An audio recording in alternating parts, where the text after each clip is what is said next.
presidência aí está vencida. E a presidência é o órgão que representa o colegiado. Aí que está a esquizofrenia. Mas a presidência divergência dá comunicado das decisões do colegiado. A presidência não decide pelo colegiado.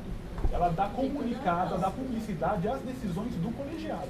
Se nós formos vencidos aqui, não tem, eu disparo o meu e-mail pelo blog. A fórmula de publicizar o que acontece na sessão e os fatos é o comunicado oficial, que sai toda sexta-feira após a sessão. Então eu insisto que isso pode ser lido aqui nesse espaço, por manifestações dos conselheiros, pode ser lido na íntegra, a gente pode inclusive pedir para que no comunicado conste a íntegra do eu sinceramente não sei se essa forma é tão importante para vocês, mas se a forma é sair o logo com a máscara, eu acho que aí nós vamos ter que fazer a discussão do procedimento de comunicação do conselheiros eleitos, e eu acho que aí nós teremos que... Não, eu não tenho dúvida que há necessidade de processo para isso, não tenho dúvida. Então, Renato, eu só para constar, então, eu em nome desses outros conselheiros eleitos concordarem, eu estou colocando a presidência a questão, e aí a presidência vai indeferir. Eu entendo que é possível sim esse comunicado. A presidência defere que seja incluída no comunicado o teor integral do relato. Está indeferindo. Está deferindo a publicação no comunicado do... Qual é o pedido? O pedido é que seja colocado aqui em discussão do colegiado um comunicado que o colegiado quer fazer. Se o colegiado entender que é impertinente, nós não fazemos o colegiado. Então precisaria uma proposta para fazer essa apreciação. Não é nenhuma pretensão. A gente tem um regimento. Por vezes, não, Renato, por vezes eu posso citar 5 exemplos aqui, nos quais o colegiado decide alguma coisa e fala, vamos fazer um comunicado então. Nós aqui expedimos, sem ser corregedoria, recomendação, sugestão, exortação, batismo, unção, todos os casos sem processo. Sempre que o colegiado entende que é possível e a presidência assim entende possível e conveniente, nós lançamos os comunicados. Eu não sei, nós fazemos vários comunicados. A minha opinião é que a gente faz os comunicados quando há uma decisão convergente do colegiado. Aqui nós temos uma parte deste conselho que entende uma coisa, a outra parte que entende outra. Não acho correto a gente estabelecer e estatuir pela primeira vez um método de comunicação sem ter a regulamentação desse método, porque senão qualquer conselheiro, ouvidora, um conselheiro vencido num voto divergente poderia ter legitimidade para qualquer discussão solicitar que o conselho veicule por meio de um comunicado oficial a sua posição particular. Ao contrário do que parte dos conselheiros, como o próprio conselheiro Luciano, já faz sem problema nenhum e acho que atinge a necessidade. Sinceramente, acho que esse comunicado, por não ser uma matéria, muito ao contrário dos comunicados que a gente solta aqui pelo Conselho, que são convergentes, comunicado de consulta pública, comunicado disso, não há uma questão de fundo em que há uma divergência. Eu ressinto a existência de um procedimento estatuído no Conselho para que esses comunicados sejam veiculados. E acho que, por se tratar de uma matéria diferente, uma matéria sensível, isso precisaria vir por meio de uma proposta, dizendo o que é exatamente solicitado e a avaliação nos termos do regimento. Não me sinto autorizado na presidência. A proposta normativa porque nós não somos os vencidos nesse caso. Eu não estou discutindo. Nós somos os conselheiros aqui, os eleitos, foram vencedores nos 2 processos dos quais a gente quer. Eu não estou discutindo legitimidade, Luiz. Eu estou discutindo forma de publicidade. Qual é o problema de divulgar a manifestação dos conselheiros eleitos? Eu estou oferecendo a divulgação na íntegra no comunicado oficial. A gente quer fazer o comunicado. Se a defensora fizesse o comunicado dela no relato do conselho, não tem nenhum problema. Agora, ela fez valendo-se da função de defensora pública geral, num outro espaço, numa posição de defensora pública. Mas uma decisão não já pode. tinha saído do Então, ela está no espaço dela e nós estamos em qual espaço, Renato? Isso que eu quero saber. Nós no somos espaço aqui... colegiado. Então, no espaço colegiado. Isso que eu estou pedindo. Colegiado, eu não estou querendo impor a minha vontade ao colegiado. Se o colegiado for vencedor, nós vamos fazer o comunicado. Se o colegiado vier e falar assim, o colegiado não quer fazer, nós não vamos fazer. Eu não estou propondo aqui a manifestação individual de conselheiro e de qualquer outro agente. Estou propondo a manifestação do colegiado. Se o colegiado for vencido, não há nenhum problema. Eu vou disparar o meu individual, o Luiz o dele, o Bessa o respectivo. Eu acho que essa não é. O problema que ele está colocando é o seguinte: essa é uma manifestação do colegiado. Não, mas o colegiado... Essa manifestação se você colocar isso como uma... Quem se pronuncia, então, é o presidente do conselho. Essa manifestação, o que ele colocou é isso. Quer dizer, não é uma manifestação do conselho enquanto órgão colegiado. Vamos dar um exemplo lá. Fez uma votação na Câmara da... Não, o da Câmara não serve aqui, porque a outra serve. Não, vamos lá. Quem que se pronuncia pela Câmara dos Deputados? Em qual sentido? Quanto a uma decisão tomada por ele. Faz publicar uma decisão do plenário. Pois é, mas quando você porque a presidência, ela tem poder de pauta, de inclusão, é isso. Mas por isso que o presidente, que se pronuncia no conselho, são as decisões. Ele vai à carreira dizer, estas são as minhas decisões. Agora, se uma parcela, que eu acho que esse é o ponto, e daí, acho que quanto é mais quanto a forma, se você dispuser e enfim, quiser falar por uma parte, você não vai falar pelo conselho, porque cabe ao presidente se pronunciar pelo conselho. Justamente. Só. Não, agora, a gente ia fazer essa manifestação como conselheiros eleitos, já que está sendo indeferido, porque essa é a verdade. Nós aqui, pelo José Moacir, estamos aqui falando, vamos votar para ver se o colegiado quer fazer esse comunicado. O colegiado não se faz por unanimidade. É isso. Mas a vontade do colegiado é a vontade majoritária do colegiado de órgão específico. Mas qual é a manifestação do conselho? Então, isso que a gente vai fazer. Não é isso. Mas qual é o conteúdo, não é o que será transmitido? É uma decisão do conselho? É uma decisão do conselho. Eu decido, o camarada, pode se decidir em relação a esse ponto. Agora, veja bem, aí vira uma decisão do conselho. O que eu estou querendo colocar é o seguinte, quando o conselho... Aí, lógico, que se decide por falar. Mas qual é a questão que você quer comunicar? Aí eu digo assim, o que eu estou colocando, acho que o Renato quis colocar o seguinte, como é uma forma que deve ser apreciada e é inédita, não vejo problema também de que isso seja feito formalmente em pedido e que haja a observância do regimento para que isso seja decidido.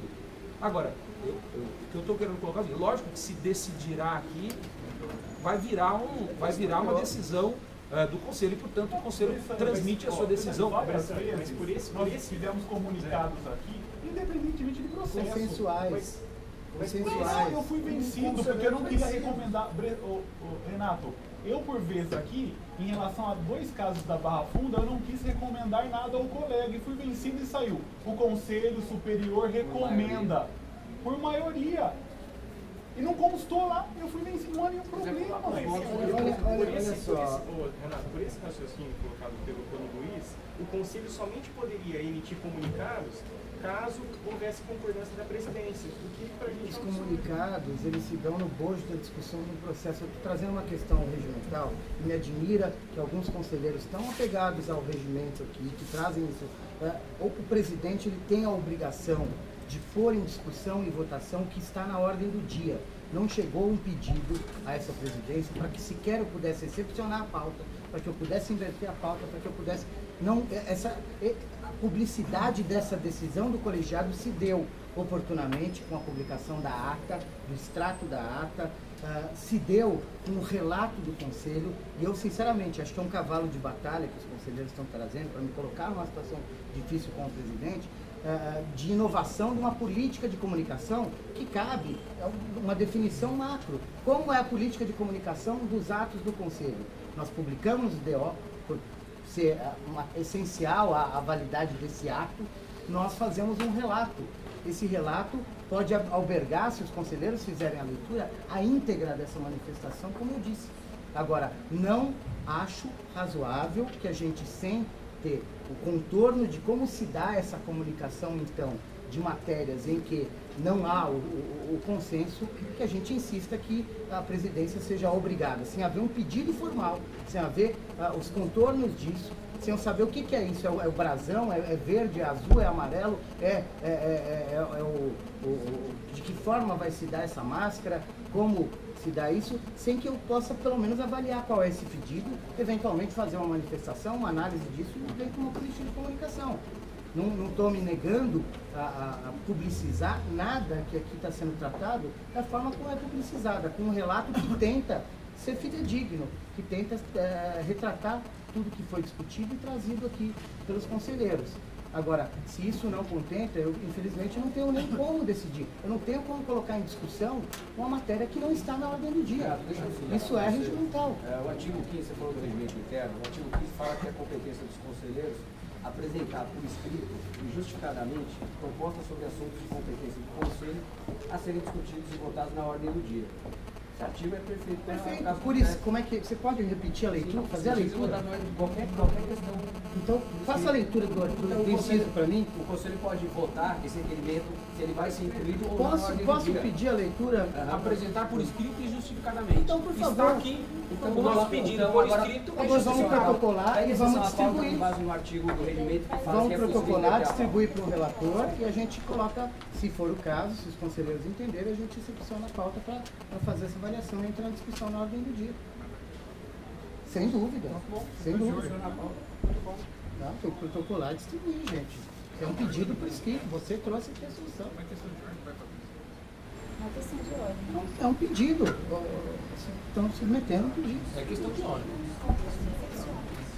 Qualquer assunto relacionado à competência do Conselho Superior, está dizendo aqui, se torna uma questão de ordem e será discutido nesse momento. Vocês querem formalizar isso? Então, vocês acham que é indispensável protocolar, fazer todo esse ritual? Eu não tenho como colocar, em discussão e votação uma matéria que não está na ordem do dia. Fazer algumas ponderações, porque todos concordam com a divulgação, então vai fazer a igreja.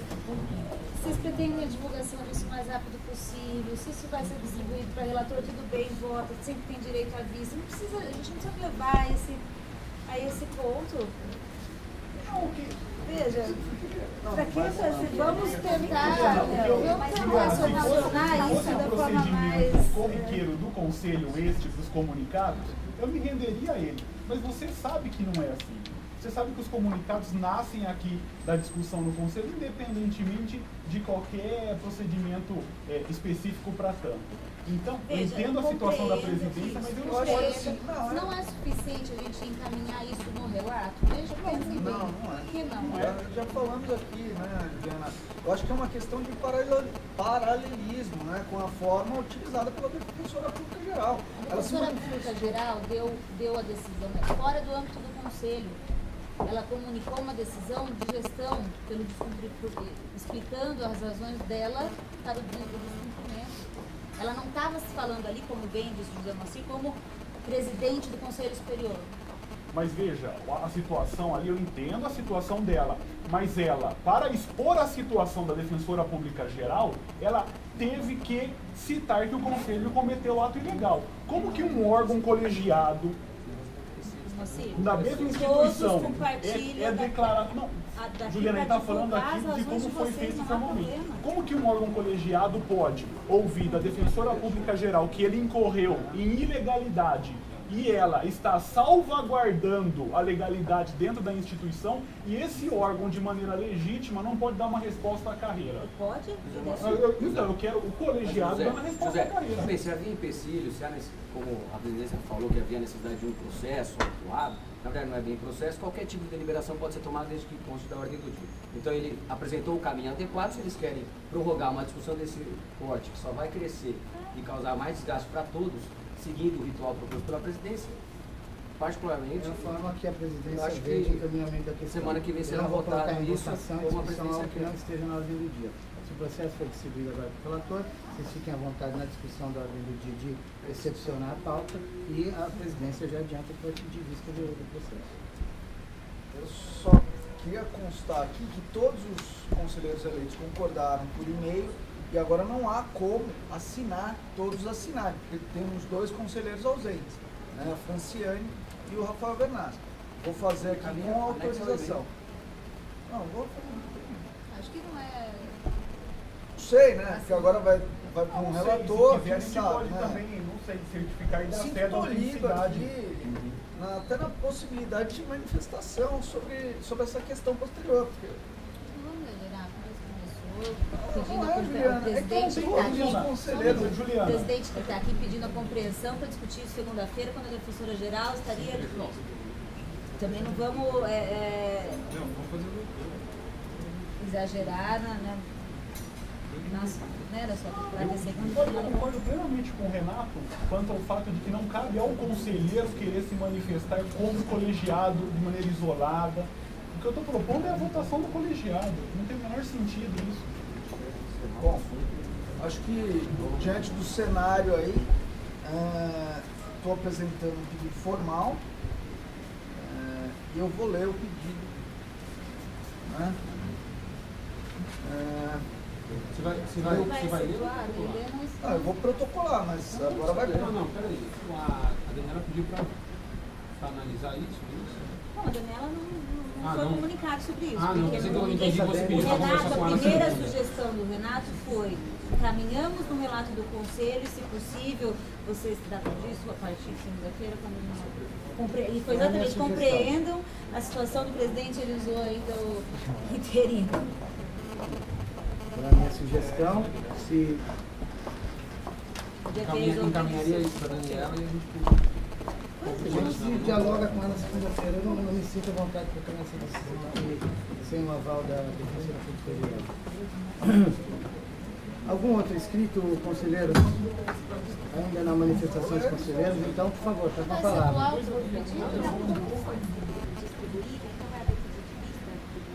Quem é o relator, por favor? Tá, isso a gente, quando a gente entrar na ordem do dia. A minha pergunta, a gente ainda está na manifestações dos conselheiros sobre assuntos diversos, para que a gente caminhe aqui. Alguma outra manifestação? Quer fazer a leitura para já constar isso? O meu só é com relação à pauta. Eu não sei, estou abrindo aqui a palavra, senão eu vou passar para a ordem do dia, conselheiro. Só para passar na ordem do dia, eu só queria pedir então a inversão da pauta para julgar a pergunta dos colegas que estão presentes e já pedem mas ele já uma tá sessão. pedindo, só a inversão. É que é no momento de a fala dos conselheiros. E tem uma exceção à pauta. Eu também sei julgar o Não, mas tudo bem, mas a gente está entrando na ordem do dia ou tem mais alguma manifestação? Luiz, você quer fazer o uso da palavra? Solta. Não, só para então. Não, vamos ler, mano. Ler, tem que ler, agora vai ter que Requeiro, ler. a autorização de todos os conselheiros eleitos, a divulgação seguinte. Com a palavra, o conselheiro Luiz Gustavo. Não vai entrar na ordem. Se for, eu tenho algumas exceções. Não, a gente vai entrar no dia em seguida. A gente está no item aqui pelo nosso regimento em que os conselheiros têm a possibilidade de se manifestar. Só, eu estou protocolando aqui o nome de todos os eleitos, o protocolo aí, requerimento de divulgação da seguinte nota. Está no e-mail aí de todos. Nós, conselheiros eleitos, diretamente pelos membros da Defensoria Pública do Estado de São Paulo, como representantes da carreira no mandato de 2012 e 2014 do Egrédio Conselho Superior, vimos, por meio deste comunicado, manifestarmos acerca da mensagem DPG de 11/3, em que a excelentíssima Defensora Pública Geral apresentou a carreira justificativa pelo descumprimento das deliberações CSDP número 289, de 24 de janeiro de 2014, e CSDP 254, de 6 de junho de 2012, aprovadas por maioria de voto pelo órgão colegiado.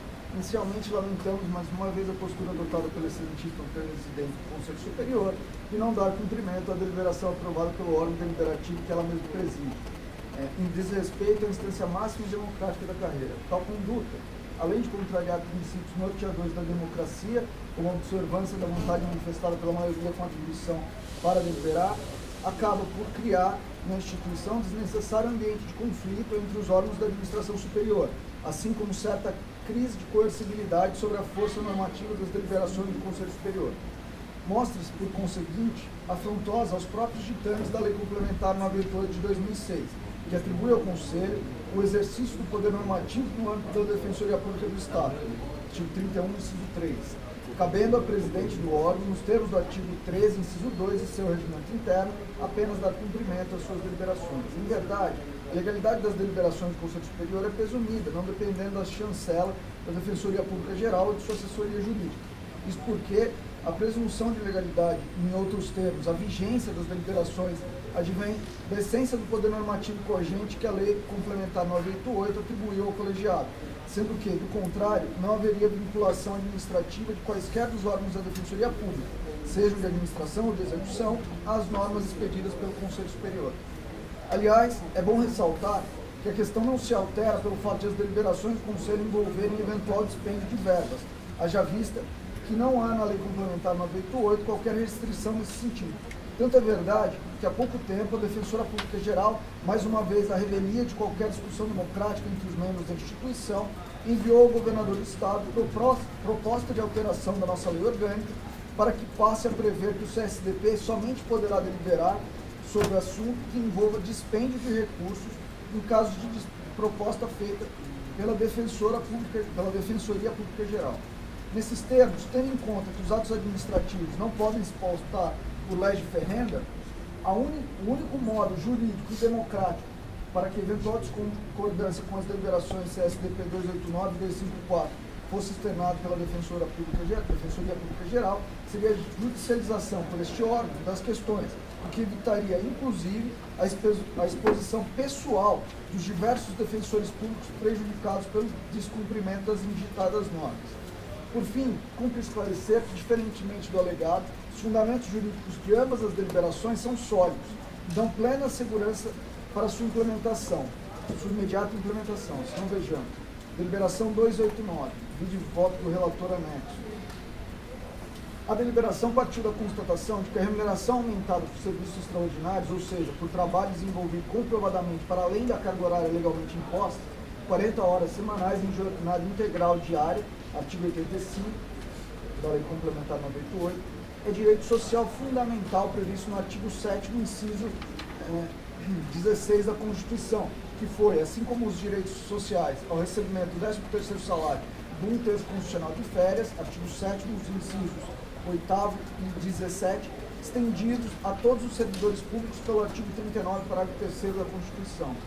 Daí porque o pagamento das gratificações de plantão judiciário e atividades convocadas de finais de semana e feriado, tal qual ocorre com o 13º salário e 1/3 constitucional de férias, devem ser submetidas ao teto, sem o cômputo das demais verbas havidas no mês, sob pena de se violar um direito social fundamental e se dar tratamento diverso a verbas juridicamente iguais, previstas como direito social do trabalhador estendido aos servidores públicos, artigo 7º combinado com 39 da Constituição.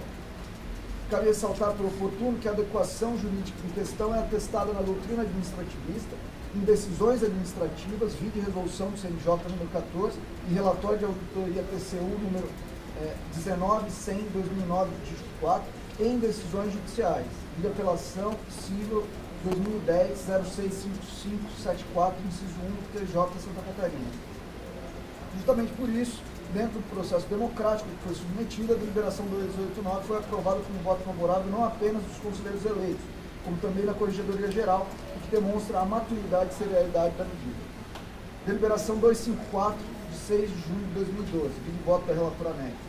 Com relação à deliberação 254, de 6 de junho de 2012, relativa à incidência das gratificações perenes no cálculo dos valores do quinquênio e sexta parte, importante frisar que, por mais uma vez, a Defensoria Pública Geral traz à baila a necessidade de previsão legal, que somente ocorreria com relação à última vantagem. No entanto, os colegas que acompanharam tal discussão no Conselho Superior têm conhecimento de que as discussões foram intensas e profundas, tendo sido aprovado voto por maioria de que a incidência para fins de cálculo das vantagens dos vencimentos integrais não correspondem à incorporação das mesmas, e tão somente à sua integração para fins de cálculo.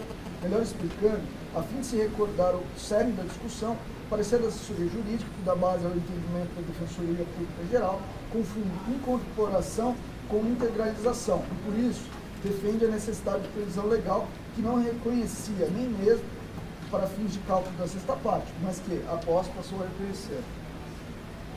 A integração das gratificações para fins de cálculo das vantagens pecuniárias do quinquênio e sexta parte não indica a incorporação das mesmas para todos os fins. A incorporação, sim, depende de lei. A integração, não, desde que relacionadas a gratificações não eventuais, como efetiva contraprestação, e não genéricas, não são concedidas indiscriminadamente. Na inteligência dos artigos 12 e 13 da Lei Complementar 988 de 2006 e artigo 129 da Constituição Federal. Estadual. Constituição Estadual. Respaldado por diversos julgados constantes do voto vencedor. Nesse particular, cabe lembrar que algumas das decisões beneficiam defensores públicos deste Estado, o que agrava o cenário posto, por instituir situação de desigualdade entre membros da mesma instituição, que poderia ser evitado mediante o cumprimento da norma infralegal vigente.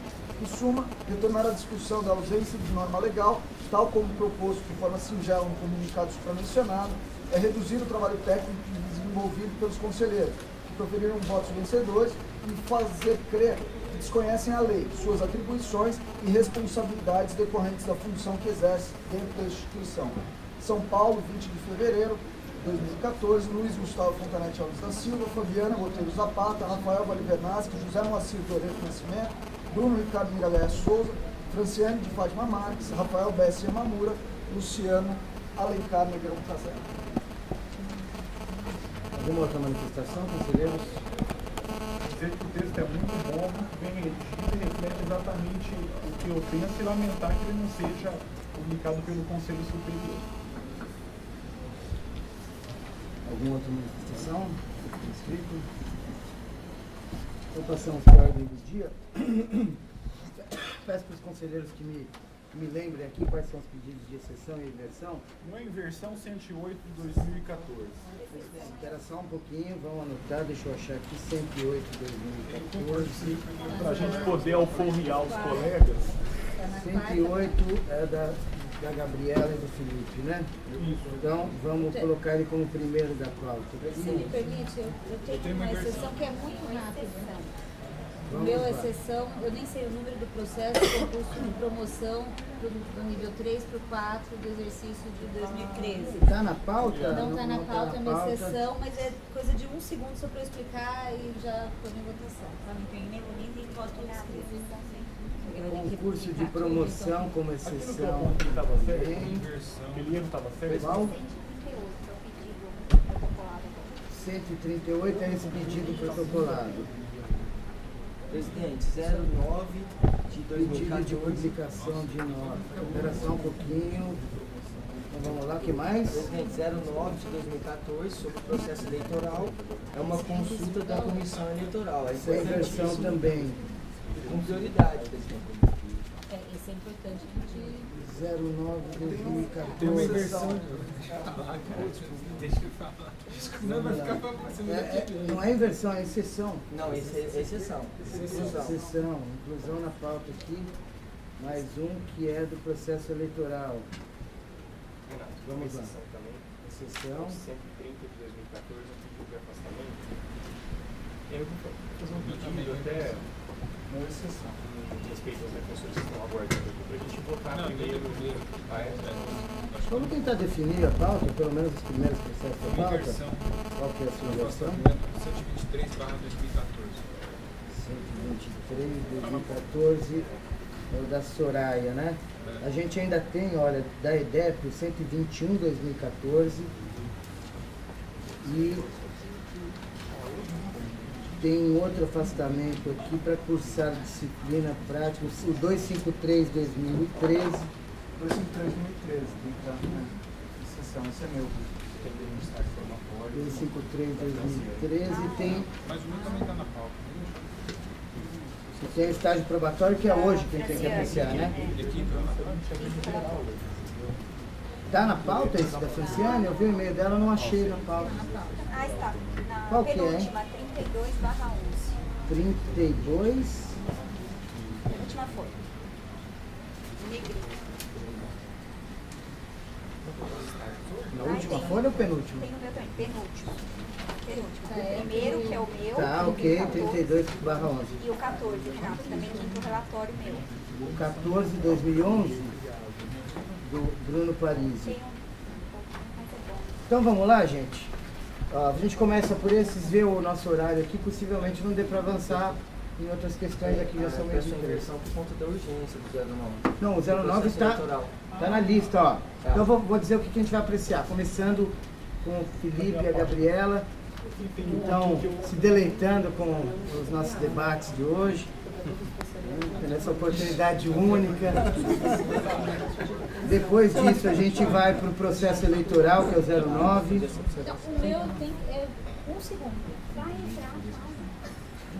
Mas que ansiedade! A coisa, acho que vai mudar a lua, é lua cheia, sexta-feira de lua cheia. O que é isso, meu Deus? Ainda bem que tem 13. Então é só isso.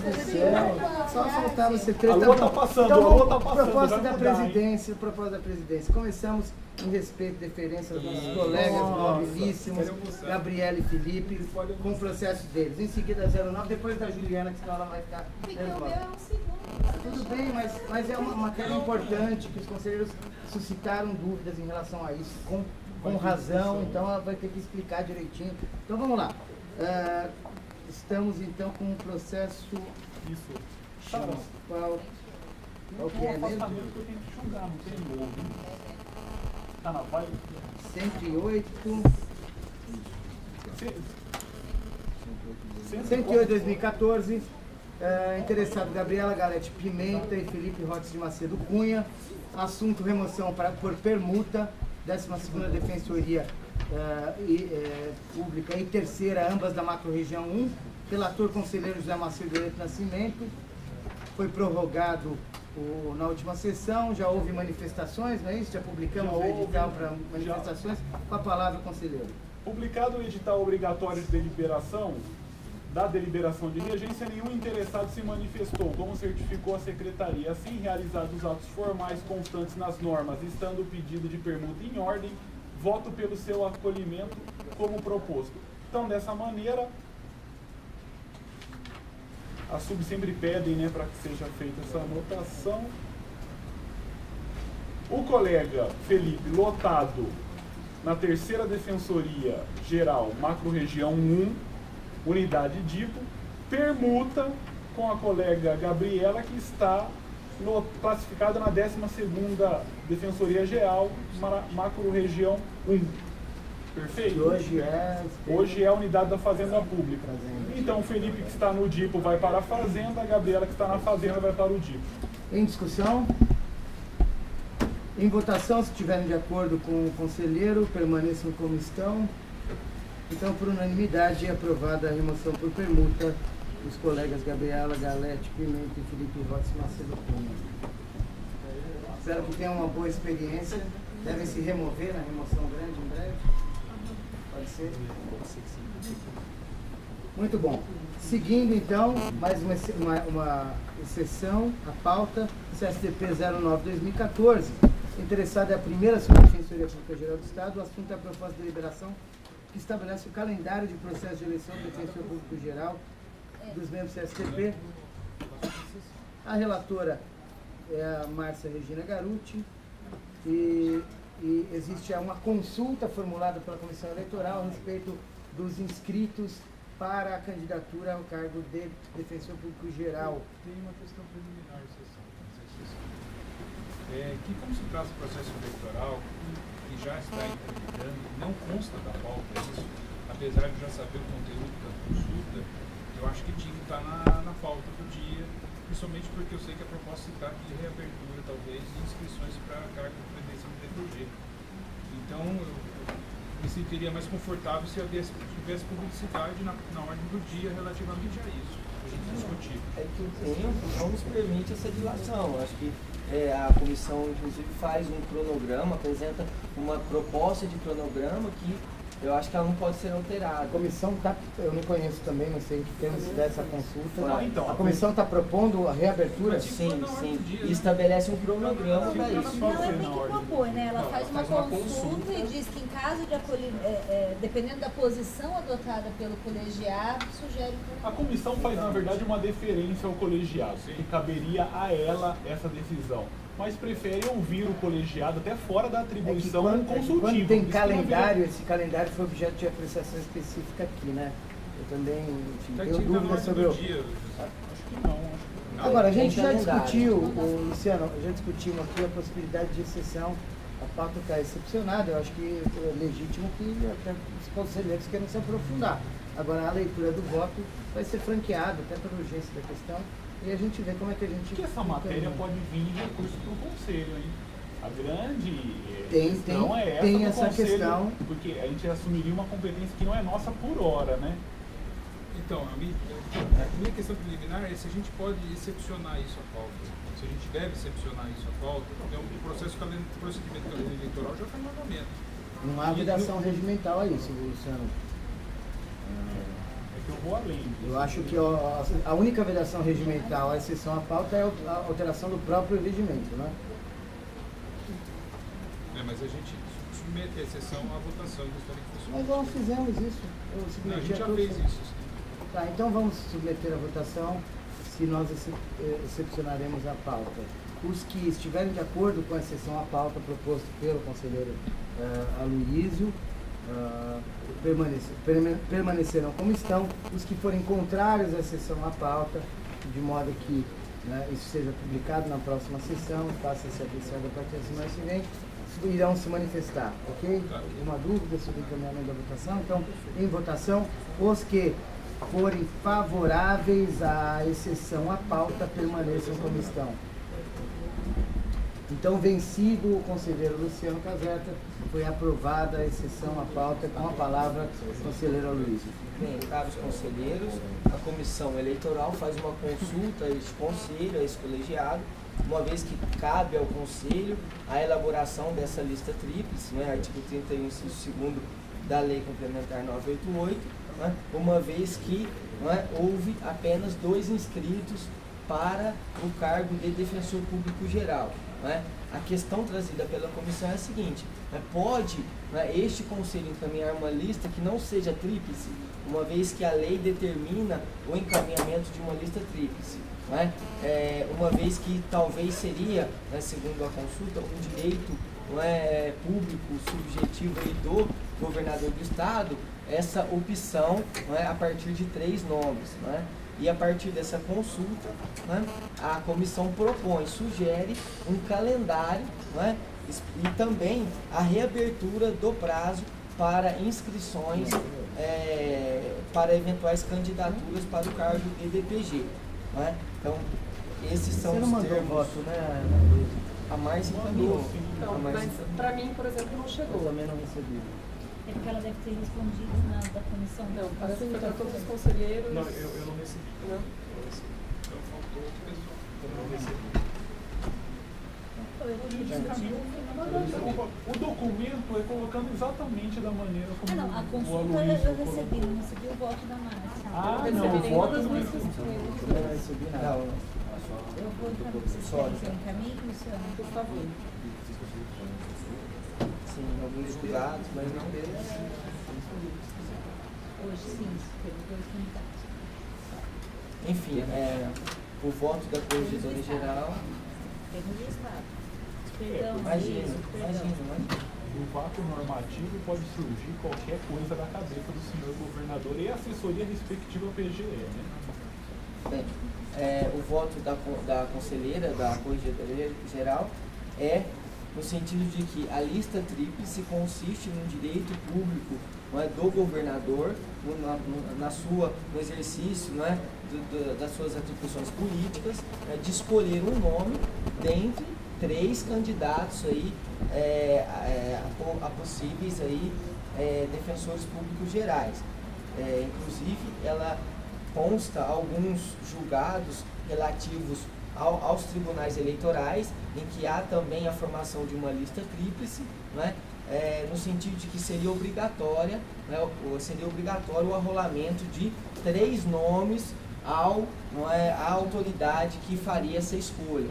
Então, a posição da Corregedora Geral é no sentido de que a lista tríplice consiste exatamente num direito subjetivo do chefe do Poder Executivo Estadual e por isso ela entende que deveria este Conselho formar uma lista com 3 nomes. E ela se posiciona favoravelmente à reabertura do prazo de inscrições para eventuais candidatos, acolhendo aí a sugestão da comissão, no sentido de que, no dia, conforme o cronograma proposto, no dia 22 de março, haveria a publicação da reabertura do prazo. O recebimento das inscrições ocorreria nos dias 24 e 25 de março, entre as 9 e 18 horas, na Secretaria do Conselho Superior, e a publicação dos nomes ocorreria no dia 26 de março, através do sistema de mensageria institucional.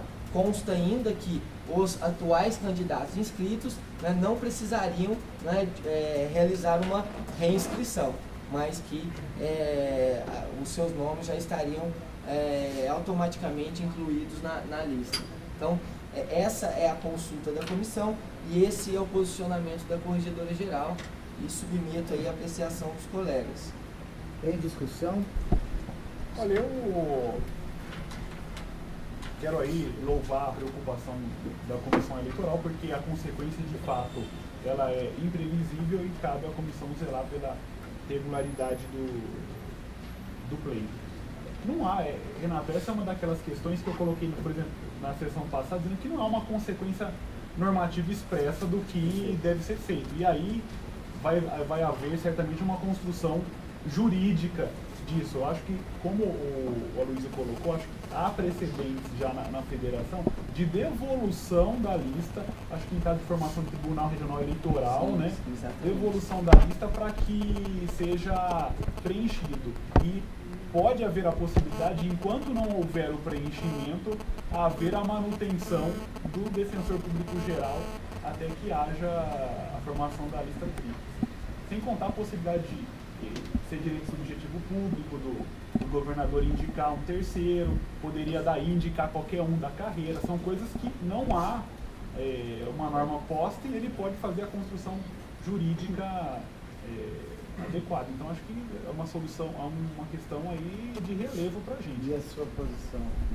Eu acho que deveria reabrir o prazo para a formação da lista tríplice. Pelo menos dar o ensejo de que tentou-se formar a lista tríplice e não foi obtida. Eu acho que tem que obrigar o defensor a se inscrever no defensor geral. Ele tem que escolher dentre até 3 nomes, mas se não tiver nenhum inscrito, você vai forçar o defensor público a se inscrever. Eu acho que... Porque assim, até na proposta da comissão eleitoral, e eu achei um ponto contraditório até, que ela fala que se persistir a lista dúplice, aí toca-se o processo eleitoral dessa forma. Então, a relatora consta que seria um precedente e permitiria no futuro a indicação de apenas um nome, vinculando o governador eventualmente a essa nomeação. Mas ela dá uma solução dizendo o seguinte, se assim, houver novamente a lista dúplice, aí não tem como vai encaminhar essa lista dessa forma. Então, se já vai encaminhar dessa forma, se não tiver nenhum inscrito posteriormente, por que não agora? Eu sinceramente acho que o governador pode, obviamente, designar um defensor público geral. Imagina uma hipótese na qual não há candidatos, a instituição ficaria acéfala? Claro que não. É munus. Ser defensor público geral é um munus potencial, ou veja, potencial de todos aqueles que ocupam o cargo e preenchem os seus requisitos. Então, há a possibilidade de entendimento de que, não realizada a lista tríplice, ele poderia formar essa lista tríplice e indicar o sujeito. É uma construção. Você não acredita, mas é uma construção jurídica. Eu só queria falar uma coisa. Temos um mecanismo disso recente na instituição do Ministério Público. A última eleição, que é idêntica à questão da lista tríplice, foram 2 nomes na última e não houve devolução do governador. Na última do Lopes foram 2 candidatos. Não. 2 agora. O terceiro, aquele que foi diretor da escola. Por exemplo, Felipe Lopes. é algo, olha, os tribunais devolvem as listas sextuplas da OAB quando a sextupla não é formada. Então, A possibilidade de devolução, ela existe até com tríplices. Quer dizer, se a gente for imaginar a consequência, a gente tem precedente aqui em São Paulo que listas para a escolha de desembargador foram recusadas por falta de requisitos, eu não me lembro de conhecimento jurídico, idoneidade ou algo que o valha. Quer dizer, esse risco, ele de fato é real, sobremaneira se são 2 nomes. Agora, a gente tem esse precedente, a eleição do Ministério Público, se não me engano, é agora dia 5 de abril, não é isso? Eles vão mandar uma lista. E eu imagino que a gente possa ter uma balança a partir da postura do governador a respeito disso, com tempo hábil, inclusive, para eventualmente, se houver a recusa da lista lá, da gente reabrir. Talvez seja um encaminhamento também para a gente pensar. De fato, estamos sim suprimindo, não acredito que é até 3 nomes que se mandam. O governador ele tem o direito subjetivo de escolher dentre 3 nomes. Se ele quiser devolver, se ele não devolver, não haverá o que dizer. Se ele não devolver, é por uma questão de deferência, respeito, à instituição. Mas o risco, de fato, é procedente, existe. Talvez um encaminhamento seja a gente prorrogar isso para daqui a 2 semanas a gente verificar com essa situação no Ministério Público. Eventualmente, a própria Defensora Pública Geral pode fazer sondagens na Casa Civil, como o governador se sentiu em relação à lista dúplice do MP. Esse já deve ser um assunto que deve estar sendo tratado lá para verificar se isso vai trazer algum embaraço. Essa solução de reabrir o prazo, eu fico preocupado com a própria regularidade do processo eleitoral. Porque aí, será que não seria o caso de reabrir, inclusive para o Conselho?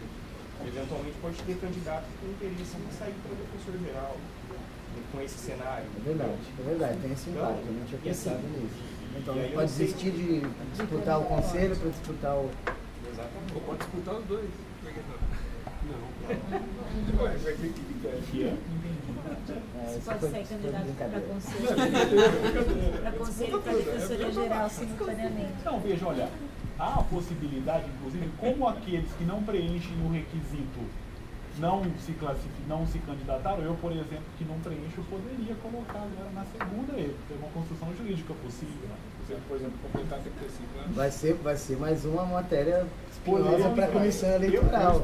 Se reabrir o prazo, eu até avalio a possibilidade de inscrição séria. Você vai fazer como? Mas eu estou pensando justamente nessa possibilidade. Se não há a formação de uma lista, e aí a gente tem que obrigatoriamente formar a lista tríplice, eventualmente a gente pode ter candidatos sem requisito de serviço. Que é uma situação, em outros casos, fora da instituição. Acho que aí a solução que é dada, acho que difere até a regularidade do processo eleitoral. Isso eu acho que tem que continuar da forma que está.